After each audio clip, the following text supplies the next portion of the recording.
Herzlich willkommen zu einer neuen Ausgabe des virtuellen Planetariums der ESO Supernova. Mein Name ist Tobi Borchert und ich bin hier Presenter und Astronom im Haus.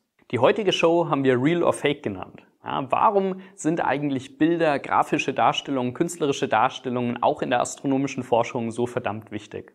Und wie viel Wahrheit und Wissenschaft stecken eigentlich dahinter? Ja, eigentlich gibt es keinen besseren Ort, diese Fragen zu klären und in die Tiefen des Universums vorzudringen, als hier bei uns im Planetarium. Auch in diesem Planetariumsclip müssen wir die Sonne erstmal untergehen lassen, um einen Blick auf die Sterne erhaschen zu können. Der Grund dafür ist jetzt nicht, dass die Sterne tagsüber nicht da wären. Nein, die sind einfach nur so weit weg, dass sie uns bis zu 10 Milliarden Mal leuchtschwächer erscheinen als das blaue Streulicht der Sonne in unserer Atmosphäre. Unser Thema heute sind Bilder und Illustrationen in der Astrophysik. Ein ganz spannendes Beispiel werden wir hier gleich im Planetarium am Himmel ausfindig machen.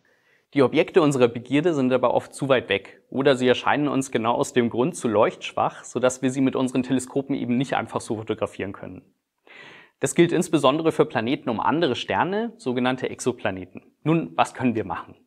Glücklicherweise haben wir in der Astronomie einen Haufen Observatorien, die uns mit Daten und Informationen über solche Objekte beliefern. Und dabei handelt es sich eben in vielen Fällen nicht um einfache Fotos, sondern wir schauen, wie das Licht sich zusammensetzt. Ja, wir gucken uns zum Beispiel an, wie hell so ein Objekt eigentlich bei einer ganz bestimmten Wellenlänge ist. Oder wir gucken uns an, wie sich die Helligkeit des Objekts über die Zeit verändert, ohne dass wir das Objekt wirklich auflösen können. Es erscheint uns womöglich nur als ein heller Punkt auf unserem Detektor. Und damit nicht nur AstronomInnen, sondern auch ihr alle zu Hause eine bessere Vorstellung davon bekommen, was eigentlich in diesen Daten steckt, was man sich darunter vorstellen kann, gibt es sogenannte Data Visualization Artists, die diese Daten aufbereiten und visualisieren, ihnen praktisch Gestalt geben. Ja. Das passiert genauso auch bei uns im Haus, bei der Europäischen Südsternwarte. Da arbeitet man wirklich Hand in Hand zusammen mit den ForscherInnen, die diese Daten entweder gewonnen haben, analysiert haben oder dergleichen. Ja, also interdisziplinäre Zusammenarbeit ist heutzutage wirklich kaum mehr wegzudenken. In unserem YouTube-Archiv findet ihr übrigens ein ganz spannendes Interview mit einem der Artists bei uns im Haus. Und auch ganz wärmstens zu empfehlen, ein Vortrag der Astronomin und Designerin Annika Kreikenbohm, die erst neulich genau über dieses Thema gesprochen hat, und zwar im Rahmen der Vortragsreihe Faszination Astronomie des Hauses der Astronomie in Heidelberg. Es handelt sich also hier heute um einen faszinierenden Planeten, um den Banatschen Stern. Das ist ein rötlich leuchtender Zwergstern und der befindet sich im Schlangenträger, im Sternbild des Schlangenträgers. Jetzt können wir doch hier mal gucken, wo der Schlangenträger sich befindet. Blöderweise müssen wir dafür noch ein bisschen länger wach bleiben. Jetzt aktuell hier Anfang März. Wir schauen dazu mal in Richtung Osten, wo also die Sterne und alles Mögliche, was es so gibt am Himmel, aufgehen. Es ist gerade 23 Uhr. Wir können mal die Sternbilder einblenden und dazu noch die Zeichnungen. Und hier sehen wir auch schon, wie der Schlangenträger so langsam aufgeht. Man kann es hier erkennen. Das ist also eine Person mit einer Schlange in der Hand.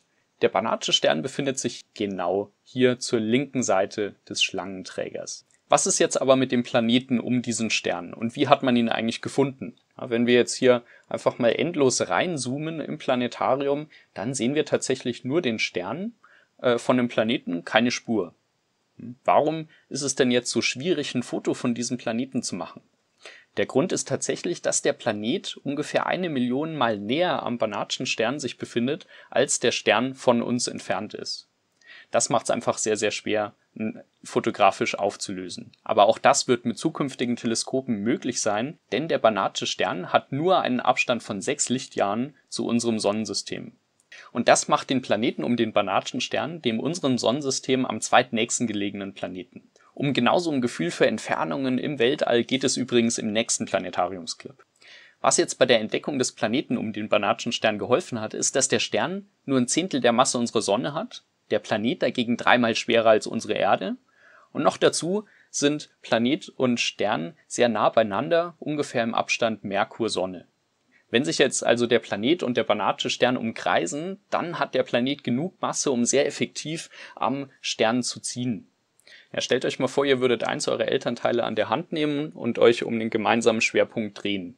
Ja, als ihr noch Kinder wart, da hattet ihr wahrscheinlich eher das Gefühl, Karussell zu fahren und eure Eltern haben sich eigentlich nur um ihre eigene Achse gedreht.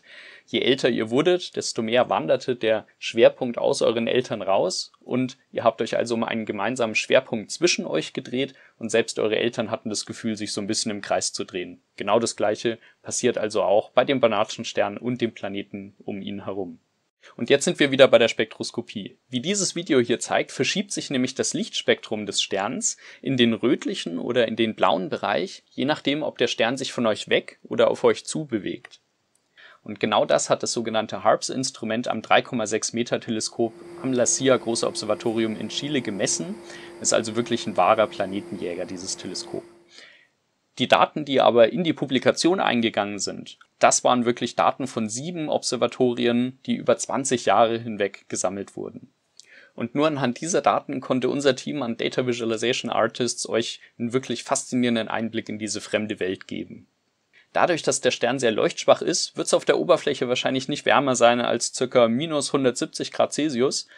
Einen Treibhauseffekt, der die Wärmestrahlung des Banatschen Sterns unter einer Atmosphäre auf dem Planeten speichern könnte, gibt's wahrscheinlich nicht, weil es wahrscheinlich keine Atmosphäre gibt. Der Planet ist nämlich höchstwahrscheinlich so weit vom Stern entfernt, dass mögliche Treibhausgase gefroren sind und nicht gasförmig. Die Oberfläche ist also wahrscheinlich karg und gefroren. Dass es sich um einen Gesteinsplaneten und nicht um einen Gasplaneten handelt, das weiß man übrigens auch von den Daten, die man gesammelt hat. Zudem wird die Oberfläche des Planeten wahrscheinlich, wie hier gezeigt im Video, in einem rötlichen Licht erstrahlen. Das liegt eben genau daran, dass der Zwergstern, der Banatsche Stern, sehr kühl ist und kühle Sterne leuchten eher in einem rötlichen Licht, wogegen heiße Sterne eher in einem weiß-bläulichen Licht erstrahlen.